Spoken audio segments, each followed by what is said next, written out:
Nagaland la Rajya Sabha MPS Phangnon Konyak pra Kali United Nations la 6th Committee on Crimes Against Humanity de India la naam de statement dis.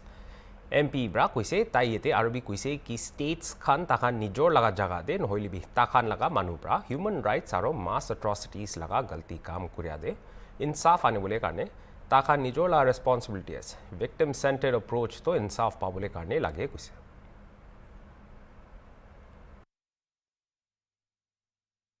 We now give the floor to the distinguished delegate of India. You have the floor.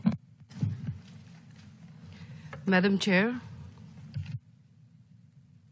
my delegation acknowledges the consensus resolution adopted at its 79th session to convene a preparatory committee for the United Nations Conference of Plenipotentiaries on Prevention and Punishment of Crimes Against Humanity in 2026 and 27, leading to convening of the United Nations Conference in 2028 and 29 to elaborate and conclude a legally binding instrument on prevention and punishment of crimes against humanity.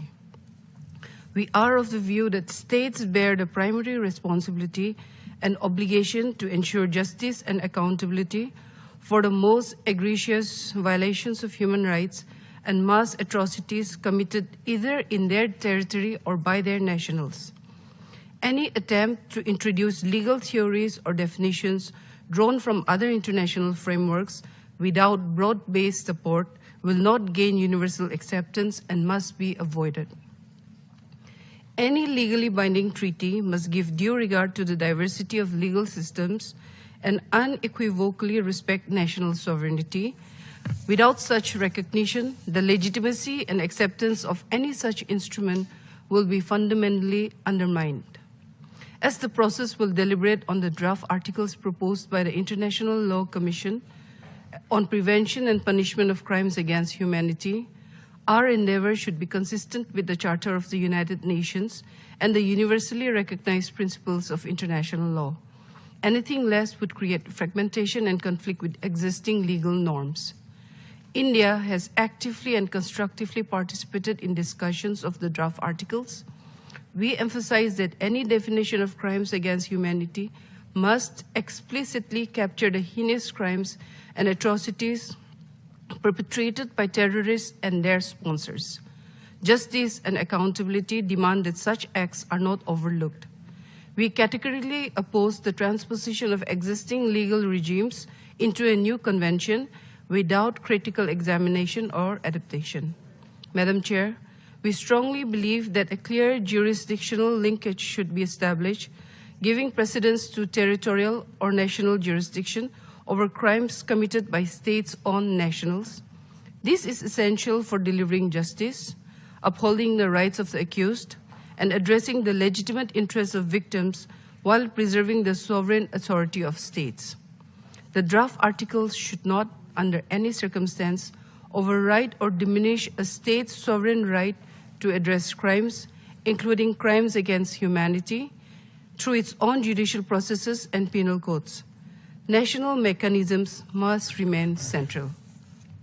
It is worth underscoring that existing international legal instruments already comprehensively address crimes against humanity. The draft articles are inspired by the Rome Statute of the International Criminal Court. This approach is problematic, particularly given that many states in Asia and Africa, including India, and a number of permanent members of the Security Council are not parties to the Rome Statute and have expressed long-standing reservations about its structure and functioning. Since 2005, the manner in which the referrals of situations to the International Criminal Court are made, especially the haste with which such referrals have been made, have come under criticism. The acquittals have further cast a shadow on the credibility of the ICC. These developments validate the certain serious concerns many states have expressed about the ICC's politicization. Therefore, it is imperative that all substantive concerns regarding the draft articles be addressed through open, inclusive, and transparent dialogue. The discussions in the committee should guide the PrepCom and the subsequent meetings so as to ensure that the process is rooted in consensus and should fully take into account the legitimate concerns of all member states. Thank you, Madam Chair.